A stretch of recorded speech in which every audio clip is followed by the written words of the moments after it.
വർഷം 2008. സ്കൂളൊക്കെ വിട്ട് വീട്ടിലേക്ക് ഓടി വരുമ്പോൾ നിങ്ങളെ കാത്തിരിക്കുന്നത് അമ്മയുണ്ടാക്കിയ ചൂടുള്ള ഭക്ഷണവും നിങ്ങളുടെ ഫേവറേറ്റ് TV ഷോ ആയിട്ടുള്ള നറൂട്ടോയും. ഫോർത്ത് ഹോക്കാഗെ ആയിരുന്നിട്ട് കൂടി സ്വന്തം മകന് വേണ്ടിയിട്ട് മരിക്കാൻ തയ്യാറായ മിനാറ്റോയും. വെറുപ്പിന്റെ മൂർധന്യത്തിൽ നിന്നുകൊണ്ട് പോലും നമ്മുടെയൊക്കെ കണ്ണു നിറയിച്ച സബൂസയും. കാലങ്ങളോളം നമ്മുടെ ഇടയിലുണ്ടായിരുന്ന ദേഷ്യവും വെറുപ്പുമൊക്കെ ആരാധനയാക്കി മാറ്റിയ ഇറ്റാച്ചി ഉച്ചിഹായും. തന്റെ യൗവനം മുഴുവൻ കൊണ്ടു നടന്ന പക അർത്ഥമില്ലാതായി പോയ സാസുക്കെ ഉച്ചിഹായും. മരിച്ചുപോയ തന്റെ പ്രണയിനിക്ക് വേണ്ടിയിട്ട് ഒരു യുദ്ധം തന്നെ തുടങ്ങി വെച്ച ഒബീറ്റോയും.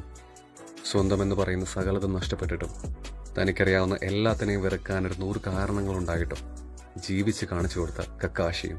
താൻ വളർത്തി വലുതാക്കിയവരുടെ കയ്യിൽ നിന്ന് തന്നെ മരിക്കേണ്ടി വന്ന ജിറായ സെൻസേയും. നമ്മുടെയൊക്കെ ശരികളും തെറ്റുകളും യാഥാർത്ഥ്യവുമൊക്കെ ചോദ്യം ചെയ്ത നഗാറ്റോയും.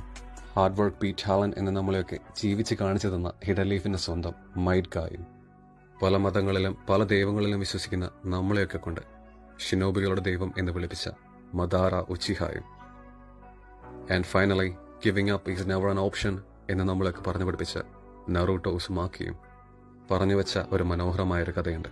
A story that can never be replicated. There might be another Attack on Titan or a Full Metal Alchemist, but there will never be another Naruto.